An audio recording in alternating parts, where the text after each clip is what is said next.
I understand all of your concern. I've been to how many counties so far in terms of trying to reach out to the women to let them know that I'm here. You know, the First Lady's here, and she will be here for the next 5 years to work with you. I've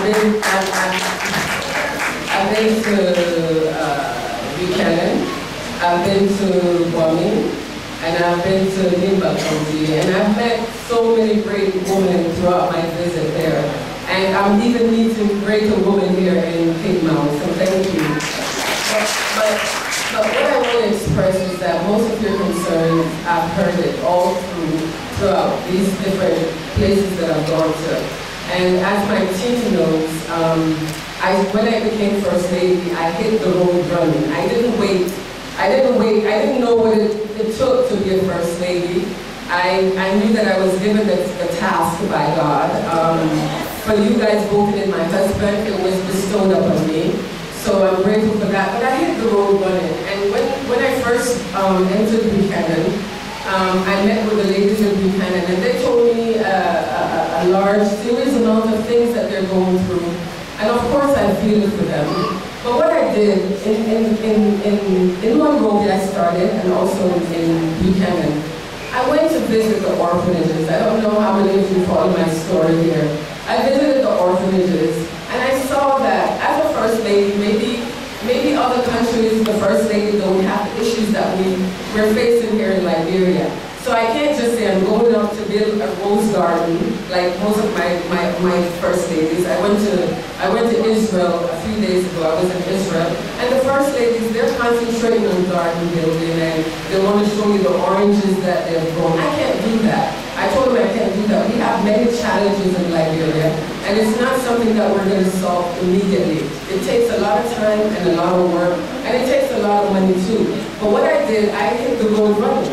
I went to the orphanages in Monrovia, and I went to the orphanages in Nimba, and I said, you know what, I can't turn my eyes on these kids. There are many kids in the orphanages who they weren't eating maybe 2 times a day. I had to focus on that because being a First Lady and being a mother myself, those children are my children, so I had to give everything I had.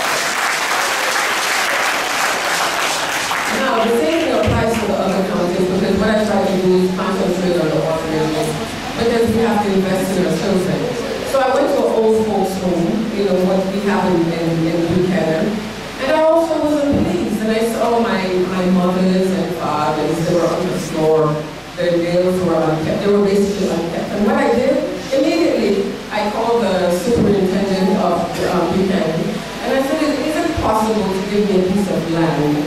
Because I would like, whatever money that is allotted to me from the government, I would like to invest in a proper home for the elderly, because we have to show the young ones that we have here that we have to care about our elderly. One day we're going to be old too, and we want our kids to know that at least somebody appreciates the people who are getting old and someone is willing to take care of them. So as we speak, 30-room facility is being built for the elderly. So another thing in terms of education, I've seen the young kids in the orphanage. Most of them are not being properly educated. They're not being, attention is not being given to them. So what I did, I created a foundation, the FLOTROL Foundation, and I'm in the process now of building a facility. It will be called the City of Hope. And what I want to do, because I believe so much in women empowerment and bringing our girls up in Liberia so that we can be equal to our male counterpart, I've decided to build a facility that will house at least 120 girls starting from age 6, the kindergarten level, so we can build them up so when they reach the stage for high school or university, they're well prepared. So these are some of the issues that I'm taking care of now. Now with my ladies, in terms of education, I'm working on that. I've committed to prepare at least 200 schools in Liberia. I've started repairing some of them. I've started repairing the schools in the orphanages. In terms of business, this is one thing that I've been advocating in terms of help the market people. When I go to Israel or other countries, industry. I try to advocate for them to help me with agriculture because I know 50% of our ladies are doing agriculture, and then they're still not being taken care of. So I want to do things to promote and to help them to advance in the field that they're doing. So we're doing a lot. The president also, in terms of the road building, we've started building a lot of the roads in Monrovia. And it's just a matter of time before they reach Cape Mount and other counties that are in need. So we have not forgotten about the people of Cape Mount. And I'm so happy to be here today to meet the beautiful men and women here. And to promise you that I will do, I promise, I'm a woman of my word. I will do everything.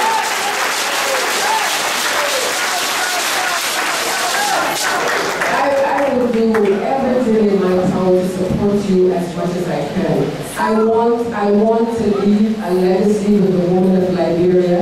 I appreciate your strength, and I can only build on your strength. Me standing alone, I can't do it.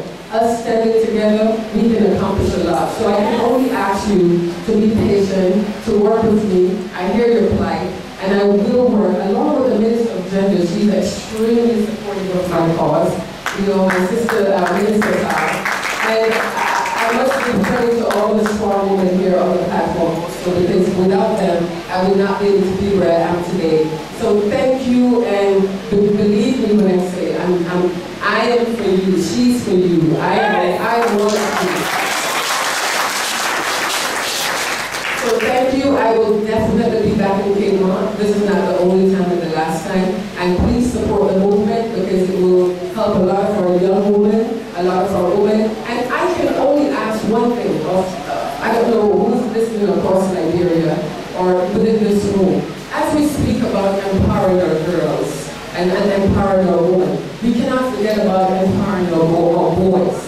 You know, parents who have young boys in your home, it's time to start teaching them the right way. Make them equal with your daughter. Do not send the boys to school and leave the girls at home. You know, do not treat the girls differently and have the boy be witness to these things. Teach them to respect women. Teach them so we can change the mind frame as they grow older. So thank you. God bless you all. I love you. I'm one of you. Believe me, I'm one of you, and I will do everything in my power to work with you.